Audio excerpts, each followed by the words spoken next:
Stephen, do Andrew, you fancy spending a quiet night inside number 9? for the last time for this series, yes I do.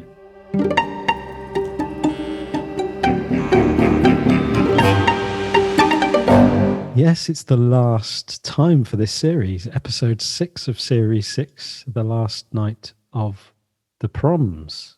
We're returning to this one after we did the immediate reaction episode, which I still remember. It's etched on my brain as a speechless moment of what have we just seen? How do we talk about that? And so we've had an opportunity to spend a bit more time, rewatching it, and now I think we know exactly what goes on in that episode.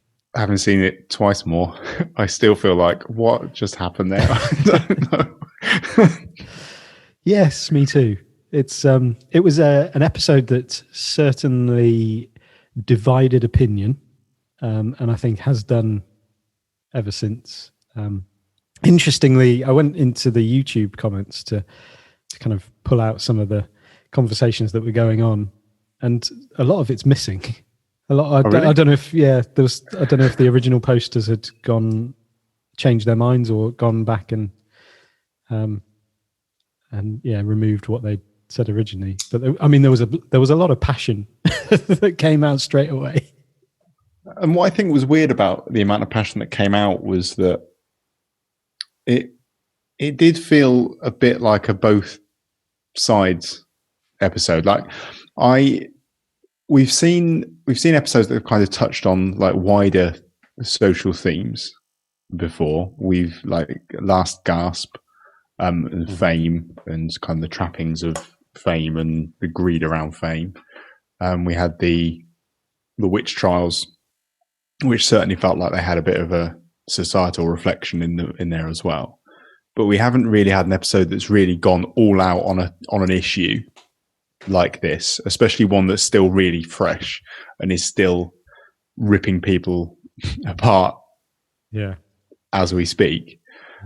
So it's a bit of a departure and a bit new, and I guess it's all still quite raw for people, hence why. But it felt like no one came out of this episode well. And to be honest with you, I thought with the way that debate has become and the way that like the polarization of the way people feel about things like this has gone, it didn't really matter how you came out of it as long as the other side came out worse. But apparently that's not the case. Yeah. I mean, it definitely, and you could see that in the reactions. It was really interesting that actually people read it totally differently depending on either their position or the lens with which they saw it. And I don't think it wasn't a my side comes out worse across the board, although there was certainly a few people who you saw that reaction of like, this is complete, they're I can't believe it, they've gone down in my estimation, like they're in this, like they're aligned to this view or whatever. And actually, I think going back and rewatching it, I feel like, although obviously there are lots of references to Brexit and it's, based around this kind of nationalistic, or what could be perceived as this nationalistic pageantry,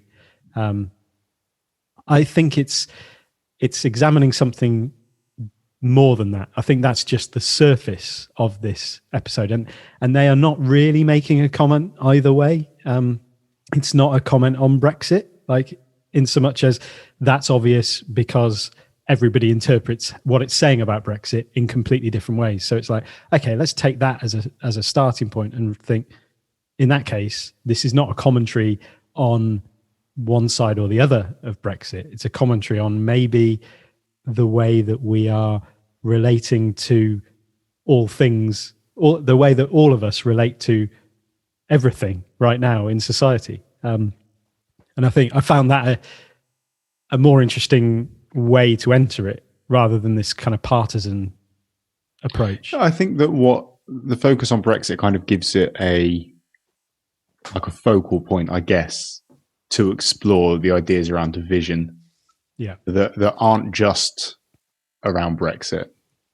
I don't think that that's the case. I think you're right, there is something deeper going on. And I think that the overarching message, well, there's kind of two things running. There's the uncomfortable household storyline that we've seen before in like Nana's Party. We've had that episode with an uncomfortable family event where 3 generations people are pinging off of each other, and it's your standard farcical family get together.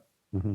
But then there's that has the Brexit undertones and things going on. But then you've got the Jesus storyline, and it feels a bit like, imagine, and the kind of with Jerusalem playing at the end.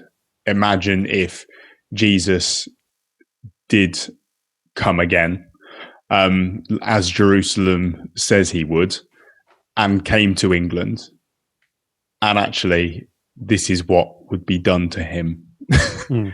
That's what this episode feels like. Yeah, it's a really powerful thing about like basing that on the kind of, and I guess that's what one of the themes is, almost like the obliviousness to what is actually in front of you, or like not, or everything being seen through a lens that is not quite what is right, what is true, what is real. I don't know.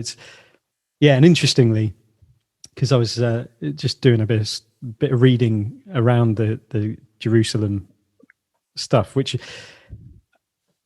I don't know how accurate the kind of sources are, but they're talking about the fact that the myth of Christ having come to England was created after William Blake's death. So he didn't know about that. But there was a myth about Joseph of Arimathea coming. So I think he was around. He was a part of, like, I think he buried Jesus in a different tomb or something. But there's like myths around him coming to Glastonbury, and so it's that sort of area, Somerset area, and that makes sense with him being called Yusuf as well, which is although the kind of stuff that he's doing is Christ-like. I think that's the Jerusalem link, or the Jerusalem is apparently, it might not be because there's a lot of conflicting information around it, but is more about, did those feet in ancient times? It's about Joseph of Arimathea rather than Christ himself. And there's sort of really interesting things about just around what Jerusalem means and the intention of Blake, and like what the dark satanic mills are. Was he referring to the Industrial Revolution, or was he referring to churches? Because he saw the kind of institution of church as quite a dark thing, a negative thing, and that kind of stuff. So, there's a whole rabbit hole to go and enjoy if you want to sort of get into that. But I think on the rewatches, it's like, actually it's almost not really in doubt that this figure is a figure, is a symbolic figure of he's not just a refugee from the detention center. I don't think. I don't think that's the intention. I think the sort of the dodgy way that they try and explain away things. Yeah, it's not satisfactory. It's not satisfactory at all. No, when it's like he brews in those bottles, which is why they still have enough alcohol content in the water in them to make a an older child quite ill. Yeah. And that food being in your chest freezer does not suddenly put it on your table it's got to beautifully be presented. Is he from Ocado? And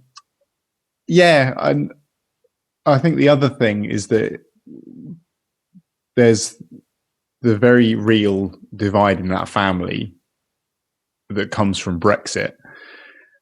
Yet both sides of that debate treat Jesus pretty much in the same way.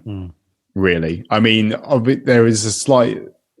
I can see where people are coming from when they say that actually the jingoistic nationalist side of the family are actually probably slightly nicer to him, but it's their dad that stabs him, and then Brian proceeding to stick the knife in afterwards. It didn't really matter.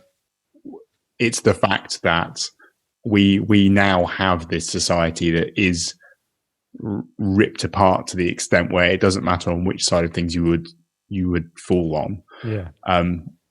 Jesus is getting treated terribly. Yeah.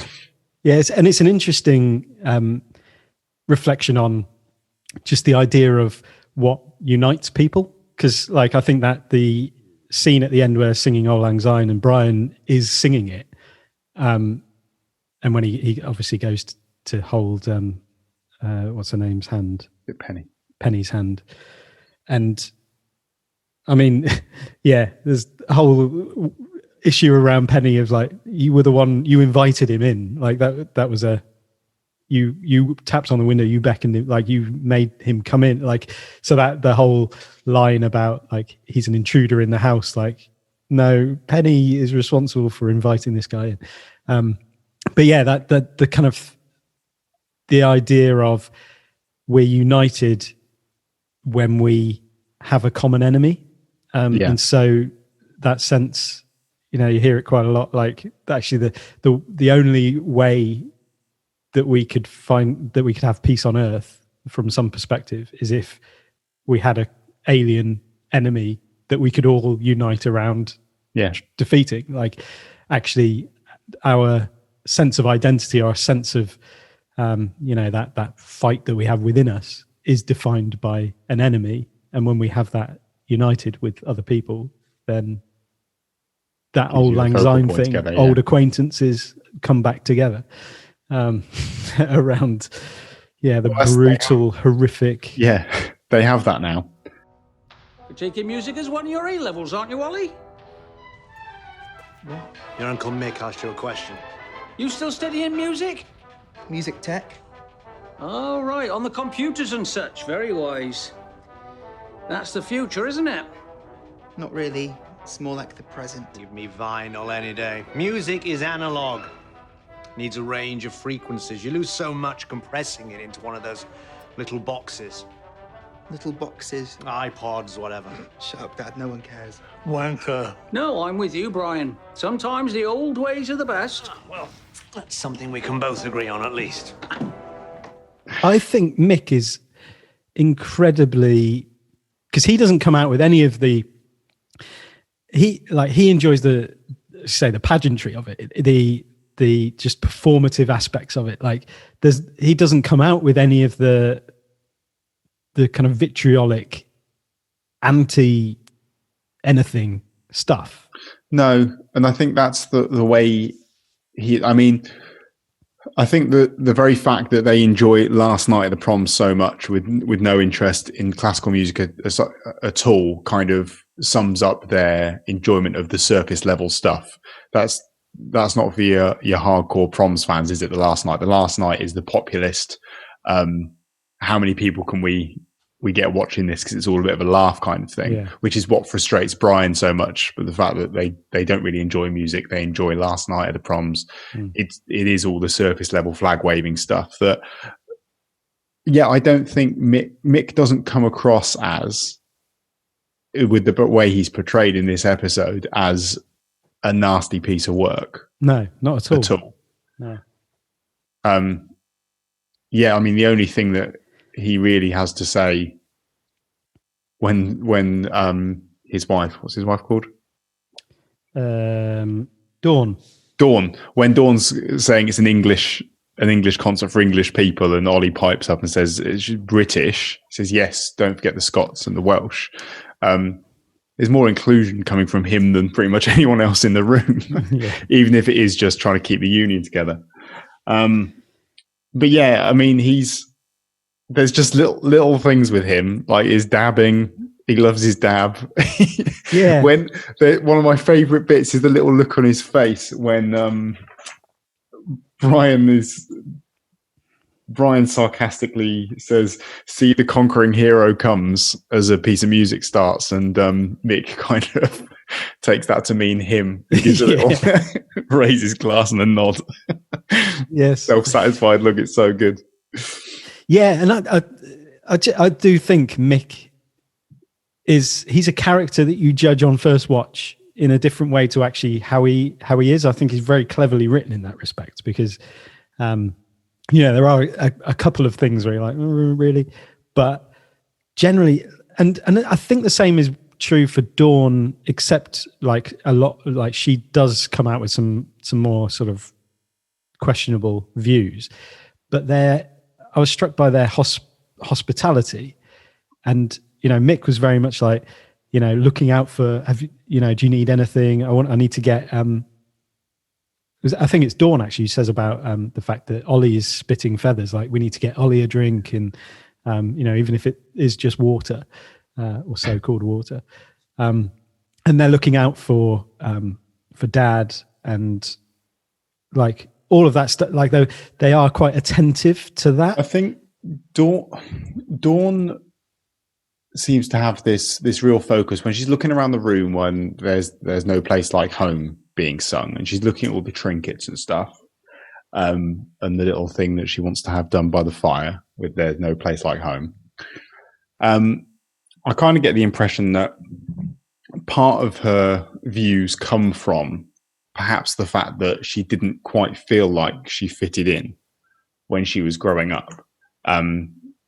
As we find out about her ancestry later on, the fact that maybe she didn't actually feel like she belonged with the family to the same extent. And so she's kind of clung on to this needing to belong, and she's kind of overcorrected, and like not just belonging in her home, but then her country. It kind of became a bigger thing of needing to, like I say, almost an overcorrection and overcompensating kind of thing. And that's where it's kind of come from, maybe. That's a good point. And I suppose the kind of antithetical character of Brian is, although he doesn't necessarily fit into the narrative of this evening, it's not that he doesn't belong.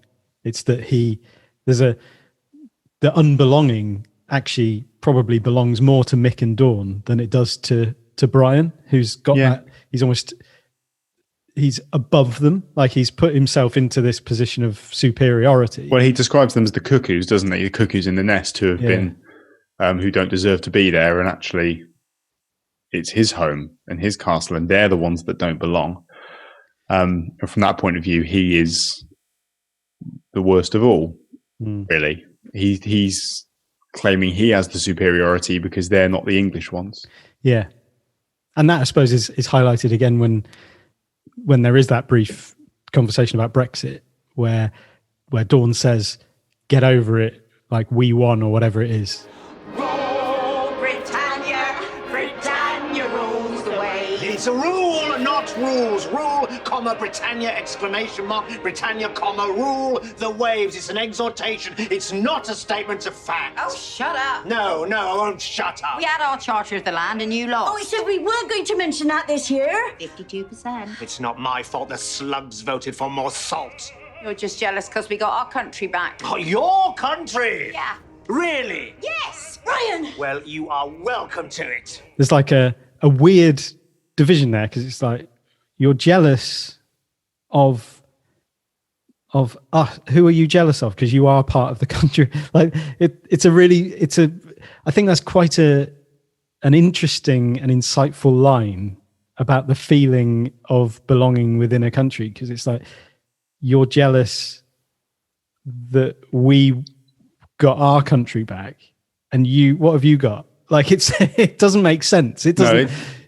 Patriotism is a weird thing, and it depends on how you kind of view your country and being part of your country, I guess. And it's something that I don't think many people's relationship with is completely straightforward. No, because it's a very fluid loose concept as well of like what that means. What is national identity? All of that stuff. Like, is it tied up to, because I guess the idea of identity and belonging, in order to have an identity, you need to know what a non-identity is. And so within the country itself, and you have that, you're jealous because we got our country back. It's like the identities of British and non-British, but you've got British, non-British people. And I guess it highlights the absurdity of this whole thing. Yeah. Anyway, stroke my pizzle. That's all I want to say on the matter. Did you enjoy that, Daddy? Stroke my pizzle. So, Brian, kind of touched on Brian a bit there, who is played as a very bitter, unpleasant character, who is happy to snipe away from the corner. And I think this is where people struggled with kind of a mirror, maybe a slightly distorted mirror, like a hall of mirrors mirror being held up to people who have let this completely take over their lives and completely take over everything they've become, when the lens through which everything is seen as well. Yeah, exactly. And the fact that he supposedly won't sleep with his wife because he can't stand the state of what this country has become. And people didn't like what they saw, I don't think, from those initial YouTube comments we saw, because it was kind of them feeling as though Stephen Rees were trying to say on an initial first reaction was, yeah, you guys can be pretty dreadful as well. And I don't really think that's what they were trying to say. I don't think that's what Brian is meant to be. I think by saying that, you're looking at him through the Brexit lens too much as well. And I think that he's just a not very nice guy who's picked something with which to view everything on the basis of, and it's turning him into a quite unpleasant human being. I'm not sure what the need for the sexuality stuff was. That was a funny thing for me. I didn't really understand why he needed to potentially be gay, other than a kind of a nod to a repressive personality, perhaps. Like I guess so. He's using this front to conceal parts of himself that he's ashamed of, or I don't know. Like, I think it was one thing I did pick up on was when he said that he doesn't love anything. He didn't say he loved his wife. He didn't say he loved his son. He just said he loved his car and his record collection. And the gym. That was it. And the gym. The gym. Hairy bumholes. Yeah. And obviously he's massively rooted in. I think there's something about both Steve and Reese's characters that are like, they're anti-archetypes, so that they do well to go against the archetype of how we might perceive these characters. I think the idea of nostalgia and memory, obviously memory is a big theme. You've got Ralph, who's got dementia, getting older, and again, maybe repression there, because Dawn talks about the fact that he never cussed until he sort of got ill. And then there's all this stuff that is obviously in there. It just comes out every bubbling so over. Yeah. Like he's like Father Jack, really, isn't he? He is, yeah. in the corner. So maybe that's a sort of, kind of an insight or a reflection on the stiff upper lip Britain that is, don't allow yourself to be who you really are. Like, you've got to put this front on. That's a good point, actually. I hadn't really considered that about him. He was a character that I had read some people did take issue with, a kind of a caricature of a dementia sufferer sat in the corner just shouting stupid things. But actually, you're right. There is a bit of a commentary there potentially on repressed inner feelings and just wanting to shout stuff. Yeah. And that him finally almost being able to let loose without really caring anymore. Yeah. Yeah, because and like culturally, you know, Britain does have that thing, like the kind of big other expectations, like of this is how you're supposed to be, like you know, pull up your bootstraps and get on with it, like all of those sorts of things. Don't show any emotion, be very, you know, stoic. Stiff upper lip, and yeah, and that's actually the Brian character, which is like very judgmental, very much like be proper, be right, you know, be Digby Jones, like it's proper. You've got to do it right. It's got to be correct. Push back any impure feelings you might be having about the men at the gym. You can't be having those. That's not proper. Okay, yeah. And so all of this gets like squeezed into these weird things that then manifest in I guess excess. You know, there is excess on all sides here. So you've got the excess of the drinking. So like Brian channels all of his pent up like stuff into drinking wine, constantly pouring wine. And then that overflows into his expression of love for, or whatever, he checks to see if Yusuf's packing anything. Oh yeah. And so, and again, that is, the way that then comes up, and the excess of Dawn and Mick, like this whole thing is just an excessive, like the bunting up around the room, the big British flags. Yeah, this is just total excess. And it's a pouring out of that, stuff that doesn't mean anything. Essentially, at its heart, it doesn't mean anything, but it's like a way that you can just allow it to flow out in some way. Like, I don't know. I think the other thing that people took kind of offense to was almost the fact that you saw people on the pro-Brexit side of things almost reveling in their nationalism and having a great time, whilst people on the other side were sat there feeling miserable. And while the dreadful people got to enjoy themselves and have their wonderful evening, while the poor remaining side had to sit there and suck it up and watch it. And like you said, it was one of those times when people were just looking at things through their own lens and taking away a completely different feeling about what they'd just seen. And I think you are absolutely right that actually this wasn't really that much about Brexit. And maybe enjoyment. I think enjoyment actually is a really key thing you've just picked up on, which is everybody is enjoying themselves. Even if you're saying like, Brian's, you know, Brian is a bit, he's loving, he's reveling in his snobbery, isn't he? Yeah. That his enjoyment comes from being that, you know, being able to sort of look down his nose at these things, like not necessarily at these people, but just. That's a choice. The way he presents himself and the way that he responds to their enjoyment of pieces of music and their own perceived nationality is, he really hams that up and he loves it. Yeah, he does. And Ollie is one of my favorite characters because like you look at him at first, you think, he's just going to be sort of sat there miserable and not. Then he's up and dancing. And he gets up and dances and does a bit of dabbing. And he just sort of goes with the flow, like literally, like really goes with the flow eventually. When he's downing that bottle, it's like, what is it about? What is this? I don't know, but who drinks water? Let's get on with it. You just missed a stomping hornpipe. No, I felt it. I heard it. I had my hands full.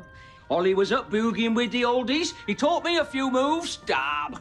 When they're sort of talking about his doing the music tech A level, it's quite interesting that Mick, you would think, would be more basking in the past and stuff, and on the computers and such, very wise. That's the future, isn't it?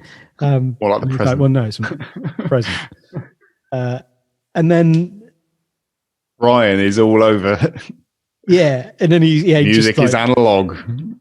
and it's just like really, and and then Oliver's like, "Shut up, Dad, no one cares," and Ralph's like, "Wanker," and then but the way that Mick then says, sometimes the old ways are the best. That's something that we can both agree on, at least.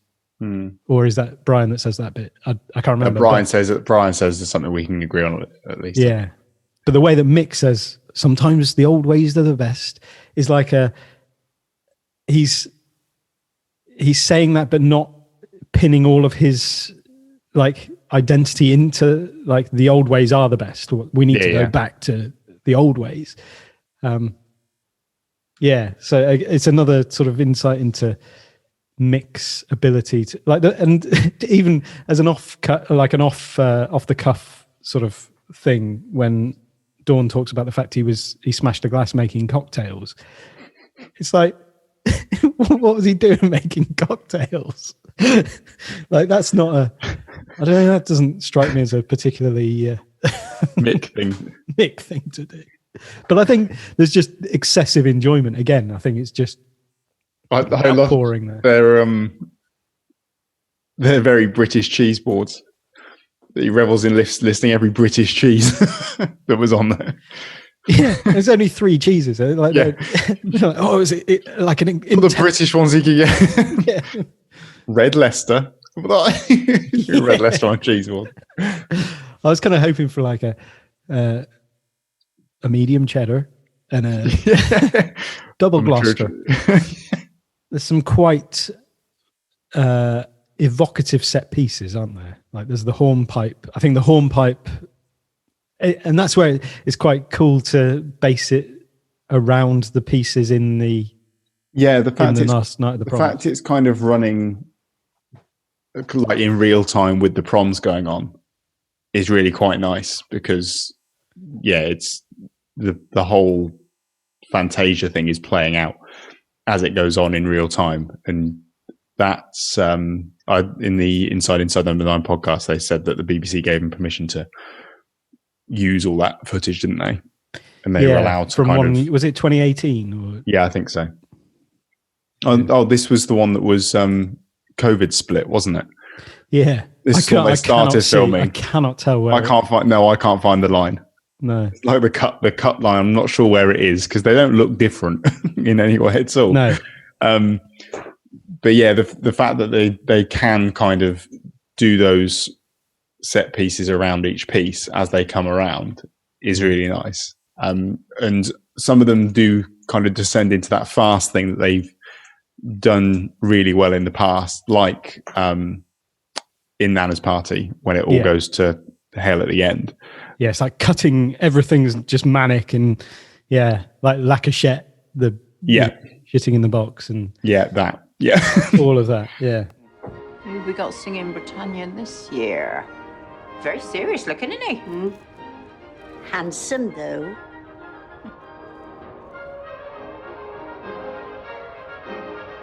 He's got a look at George Bush about him.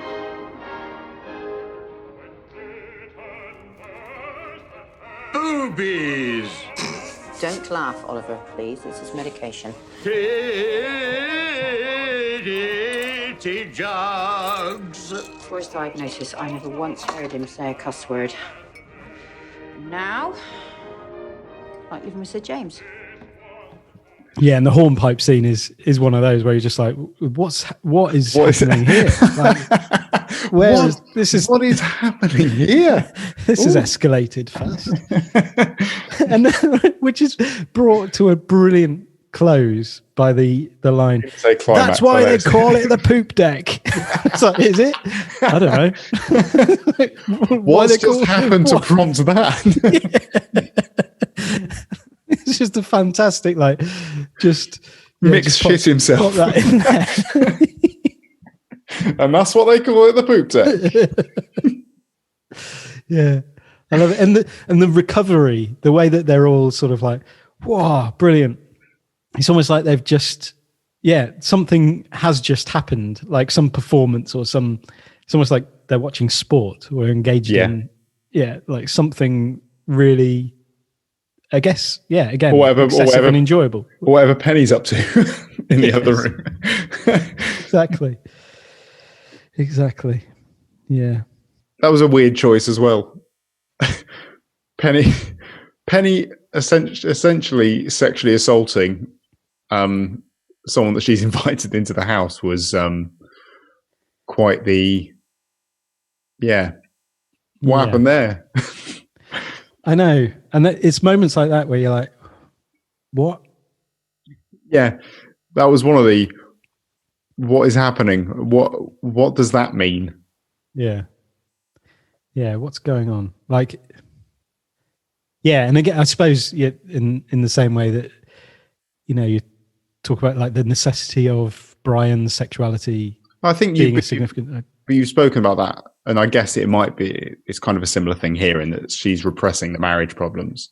And she's very much it's not something that she'd talk to anyone about, the fact that her and Brian haven't been having sex, and suddenly this stranger comes along and she kind of lets it all spill out, but then goes way too far. It's the excess. Again. But excess. Yet still quite the choice of event. Definitely. Yeah. Maybe that's why they call it the poop deck. Don't explain that any further at all. And then that's like really nicely, and which I'm guessing is true of the last night of the proms, like juxtaposed into that No Place Like Home scene. Mm-hmm. I don't know if that is the next bit. I've never actually. So it says that they kind of told us, didn't they, that it was the Fantasia is a story about a sailor going out to sea, feeling homesick. One of his comrades dies. It's all a story of a sailor out at sea, isn't it? Yeah. And it's interesting that, so that's a scene where Dawn and Ralph, or Dawn is very aware. She's looking at the like pictures of the family and stuff like that, and holds Ralph's hand. It almost feels like there's the foreboding loss. There's a real connection that almost gives an impression of like, you're transcending those surface level identity things, and it's like, no, this is about family. This is about connection between people, rather than these things that we've got, these flags on the surface, all of these things that are up there. Like, this is a moment where we go deeper into a real thing, and I think that's what. Yeah, when I kind of. I think that's what this episode is, to some degree, is the dive into something beyond the way that we read it on the surface, the way that we come to it and write it off in the immediacy. Like, I think the reactions afterwards straight away, it's like, I know exactly what that was about. And it's like, no, there's a deeper part of an onion here to get into.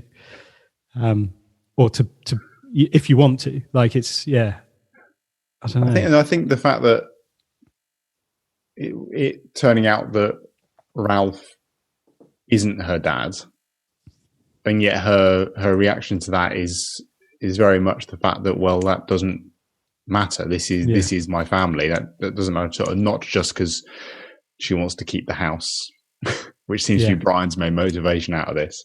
Yeah. Exactly. Yeah, and that's it's moments like that are the key, where it's humans, and that's the thing, isn't it? Is that it's Dawn? Dawn may not be the actual daughter, but Brian is treating her as an invader that's entering. His home, that she has no right to be in, because it's his, and she should leave. Her and Mick should leave, because this is not their house to be in. And that reveals some things about his attitudes. But you're right. The family stuff here is it's a real juxtaposition between his political beliefs and his beliefs around family and acceptance of family. That's quite interesting. And materialistic values. Well, very much so. Far more than you would expect him to be. Yeah. Well, everything is very much. I love my car. I love my records. Yeah. This house is now ours. That's who he is. That's why they call it the poop deck. Is it? I've got no idea. Yeah, so the next scene, is it when we go to the Rule Britannia, when George Bush is singing Rule Britannia? I love that. That must have been like as they got the footage from the BBC for that 2018. Should we say he looks like George Bush? I thought he looked like Peter Jones. But then the dragon. Yeah, I could see how he does. There's a George Bush-esque look about him as well. He has something of the W about him. Yeah, and this then evokes the whole, or provokes the whole Britain rules the waves versus Britain not a statement rule the waves, exhortation, not a statement of fact. Oh, shut up. Yeah. And then Mick appearing dressed as Britannia with his pitchfork, which is how the pitchfork got there. Britannia is the national personification of Britain. All right. As a helmeted female warrior holding a trident and shield. Which Mick aspires to be. Yeah, I meant to, and I didn't look at a bit more closely at his outfit. Because like his helmet is very much rooted in like Norse kind of outfit. And I was kind of wondering to what extent it was kind of made up of various different nationalities. Yeah. A bit like British people. A bit like British people. Yeah. No other country in the world could do this. The pageantry of it. North Korea could give you a run for your money.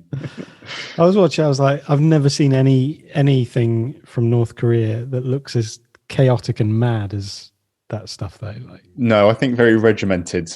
I think enjoyment is the word here that you that you said earlier that doesn't apply to enforced flag waving and winding up conductors and things. Indeed. And it's interesting. If you wound up the conductor, North Korean orchestral rendition, you would be taken somewhere and shot. You start firing like party poppers around his head. Just dragged out by the Secret Service. Enough of you. Yeah. Now it's interesting as well to look at the conductor's lectern or podium, whatever you call it, and all the flags. So there's like world flags all around it. And so, are there? Yeah, it's one of the things I noticed that, and around the Royal Albert Hall are like, they're flags from everywhere. And so it is a celebration of all sorts of stuff by the looks of it. So it's not, and all kinds of, backgrounds and places and everything. I know that this year, or was it the one just gone, I was reading something about the fact that they did a version of Jerusalem that was apparently less traditional and less focused on the patriotic bent. And it was a solo for, I believe, a South African female singer. Because I think you're right. I think it is supposed to be a celebration of more than just Britain. Yeah, and they talk about it's like it's watched all around the world, and it's like like it's so again it's all again that subjective, and that there are conversations to be had obviously about sort of the content of some of these things and like what it means within the context of certain historical and moments. the way that British culture has been shared around the world, and the reason that it is so pervasive. And people do watch it and tune in and enjoy those kinds of things around the world is because we've kind of made our mark around the globe in mixed ways, shall we say. Generous word for it, yeah. Thanks. Thought it might be fun to do a DNA test for you. Mick got us the swab. Remember when I said I wanted to count your teeth because it'd come up on the pub quiz? I managed to get a sneaky little cotton bud in there. So we sent it away to the labs in America. They don't claim to have 100% accuracy. You're 62% German, Fräulein Schmidt. And then Dawn gets her birthday present. Remember when I said I wanted to count your teeth because it would come up in the pub? So what would come up in the pub quiz? The number of teeth Dawn has, or like people in general? Because there are easier ways of finding out. Easier ways. Should we Google it, Mick? Should we? No, I'm gonna stick a probe in Dawn's mouth. Mick, why do you need a swab to count with? And this is where it all sort of just becomes farcical again, doesn't it? Through this horrific scene where Reese, where Brian is like going all out anti-German. Yeah. And gleefully tearing apart family, Dawn's entire identity or sense of self.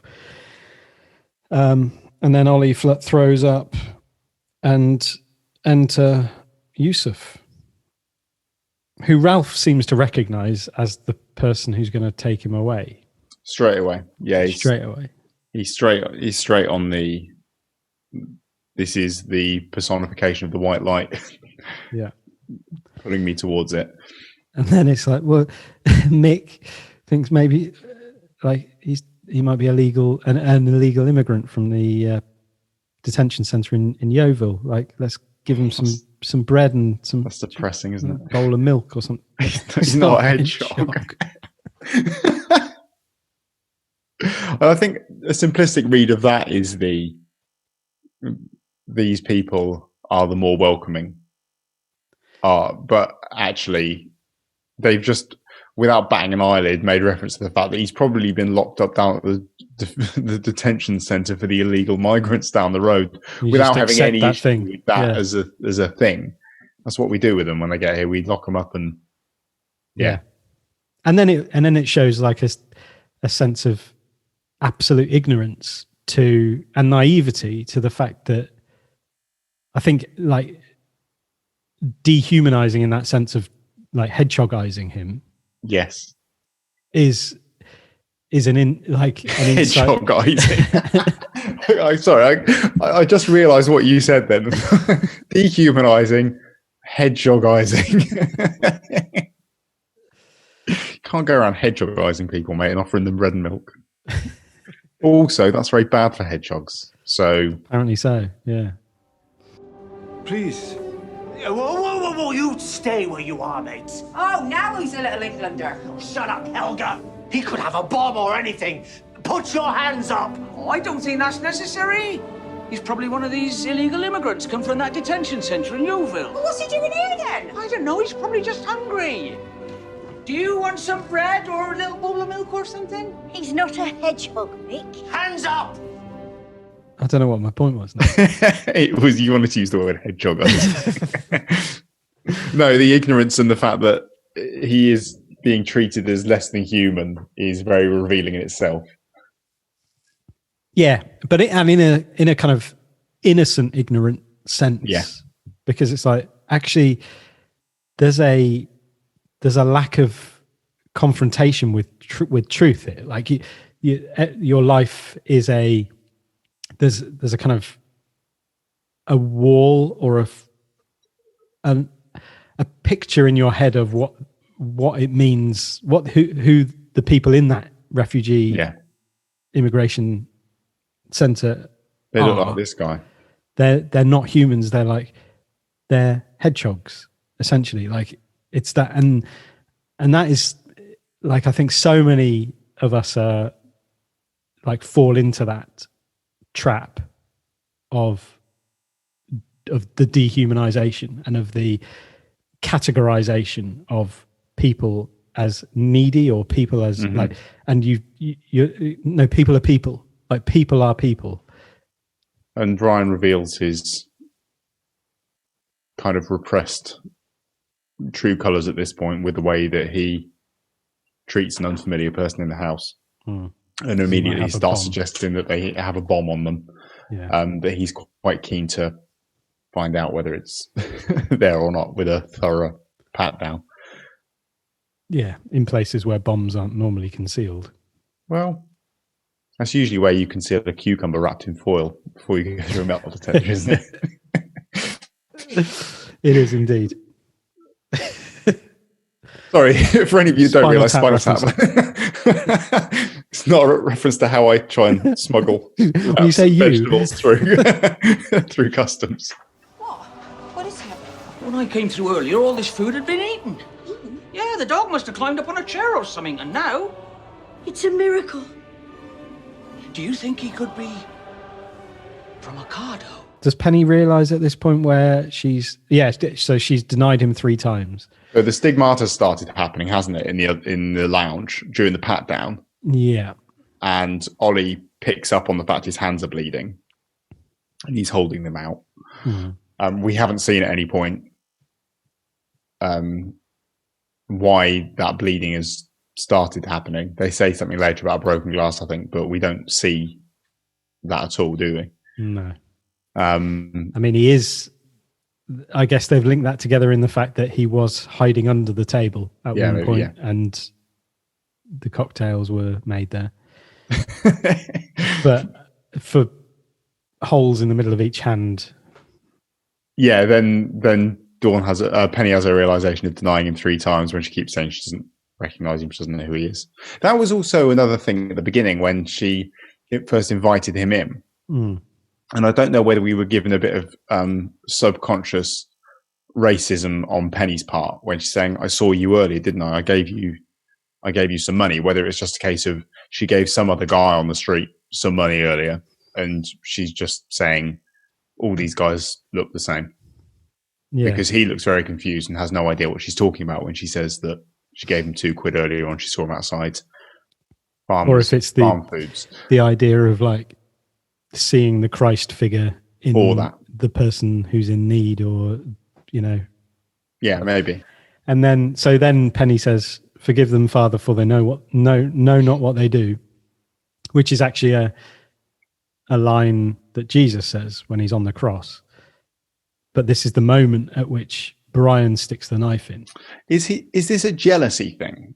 Well, this is where I just had a sort of thought, like in reference to the kind of repression and that kind of stuff, of like the kind of the idea of the father figure, like Brian being confronted with something that he's realized or it doesn't want to see. Yeah. And he's like, "No, I can't look at this thing that I've repressed, and I'm not willing to kind of confront the truth of who I am and what's going on." And that's almost then leads to that final scene where he's singing Auld Lang Syne, trying to hold Penny's hand, and it's like, is he kind of just gone back into some shell of... So the stabbing, and then they realise they need to clear up. And we have... by the way, through all of that, Land of Hope and Glory is playing. So Land of Hope and Glory kicks in as Yusuf appears in the doorway, almost as if to say, yeah, this could be your paradise. Mm-hmm. Here you go. It's standing here in front of you. What are you going to do with it? And the answer is offer him some milk and bread and then stab him to death. And then Jerusalem. Yeah, for the cleanup, for the montage. The cleanup montage with the very, very symbolic wrapping in the flag. Mm-hmm. With the spread across the flag as well in the diagonal cross shape, which was, I don't know, I found that quite a tough image, and I don't really know why. It just, I don't know whether it was kind of like the shape of the cross being different. Yeah. And being so in your face with the flag. I don't know. It felt very. And everything being just done so matter-of-factly as well. We know what we need to do here. Yeah. And we know what we need to wrap him in. Yeah. Like the only real genuine English flag in the house that wasn't attached to some crappy bunting was the thing they decided they needed to wrap Jesus up in. That filled with metaphor. Definitely. Yeah. And that's so Dawn cleans the bless this home thing, which I thought was quite a poignant thing. It's like, yeah, I think that your home has been blessed this evening. You've had your Ocado delivery presented to you. You've had water Free turned booze. into wine. You've had quite a few miracles sort of, just sort of scattered around you there. And I think it's, again, to come back to that sort of the lack of awareness of the thing in front of you as a theme. It's like, as she's polishing her bless this home thing, it's like, yeah, you've missed the fact that has like happened. Yeah. And you've killed the thing that has blessed this home. And wrapped it up in an English flag or a British flag, sorry, because hide behind the pride and the nationalism. Yeah. And I was thinking about that, the idea of like the bless this home, like what have each of the characters received from this figure in their house? And I feel like Penny has, and that the moment at the end where she sort of embraces him, or he embraces her. There's an almost a strength that Penny has received, and the fact that she takes her hand away from Brian when he reaches out. It's kind of like she also received an orgasm. She did. She had a good evening. She had a good evening. She did very well out of this episode. Yeah, 2 blessings. And did Brian get an opportunity just to let loose for a brief moment? Yeah. With a letter opener or a mini knife or whatever it was. Was that what he got? The ability to just sort of unload for a second? Maybe. And maybe it's going to be the fact that Penny has that strength that is going to then enable them to sort whatever they're going through out. Or allow him an out now. Because if she's willing to now say, no, I know, yeah, off you go. He can go and be more himself. He can go and be what he wants, whatever he wants to be. Yeah. Or just be, himself. Dawn, I guess, gets a sense that she's almost has a family that she's chosen to have a connection with rather than there being a natural connection. And that's more real. She knows that while she may have lost kind of a biological link, she knows that what she's been through with her dad is far more real than not connected by some sense of blood or or obligation almost to look after him. Yeah.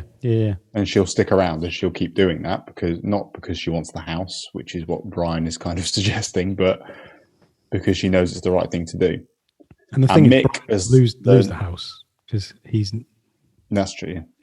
Get rid. Mick's learned how to dab, so that's his takeaway from the evening. And to be honest, I think he'll be thrilled with that. Anything else? Ollie's just had a great time. Ollie's got off his face. He's having a good time. Could have a bad tomorrow. And Mick, what did Mick gain? just excessive enjoyment. He did have a lovely He just time. had a great time.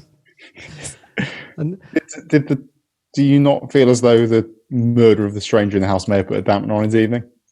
well, I'm moving now towards viewing the stranger in the house as an allegorical figure, not real. Like I think if you maybe come to this, like, and this will take a lot of rethinking, but the stranger in the house was the kind of thing that was lacking in between all of these people, the thing lacking within these people. It was bringing something to all of this whole situation, to all of these relationships, to like everything. Like Yusuf represents something that may not have been real, or no, he is something not real that represents something that is real. The real stranger in the house was the friends we made along the way. I don't know. This one is definitely one that's a reunion at some point. I get scared going into it every time, though. It's really controversial. I'm still not sure how much I enjoyed it.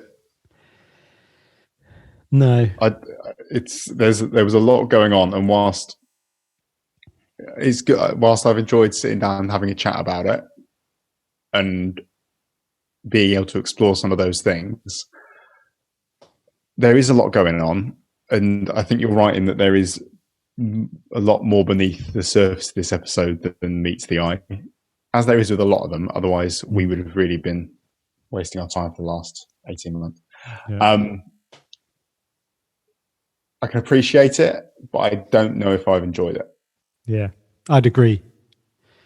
Yeah, and that's not to say that I think they wrote a bad episode, because I think that, like we've said a lot, like this, it just means it is an episode that didn't land with me. I don't think it's a bad one. I think people may have taken different things away from it, not that have angered them or kind of cemented a position for them, because I don't think that's what this episode was for at all.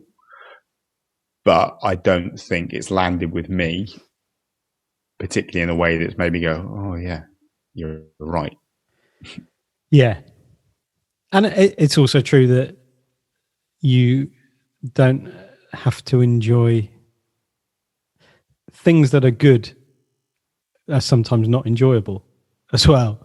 And from the perspective, like, I mean, thinking about rewatching this, I wasn't like, yeah, I can't wait to rewatch it. I was a bit like, oh, it's going to be the trial. Hard going. Yeah.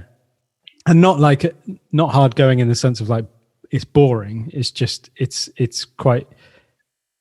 just feels like a heavy one.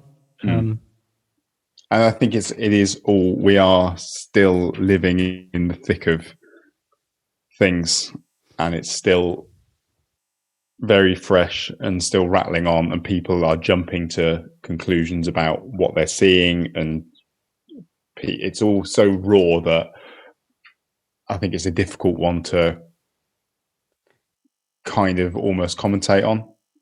Yeah, and it's really hard to view objectively, like in that respect as well. Which I very much tried to do. Yeah. Good. Right, let's finish there. If people have reactions, if you've got anything that you want to share from the entire series, we're going to take a week off next week and give you a chance to sort of send through stuff and give us a chance to make sense of the stuff that has already been sent through. Then please do send us an email, aquietnightinside09@gmail.com. Or, no, actually just do that. I think it would be hard. Let's just have one.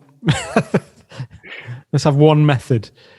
Otherwise, it might be a bit chaotic. But you can find us on Twitter at AQNIN9. That's right? it. You did get that right. Yeah. And then the YouTube channel as well. The YouTube channel as well. youtube.com/aquietnightinside09. Oh, it is. There you go. Yeah, great. So we'll see you for the wrap-up episode in 2 weeks' time from when we're recording this. See you then. Bye-bye. Bye-bye. We'll take a cup of kindness yet for old lang syne.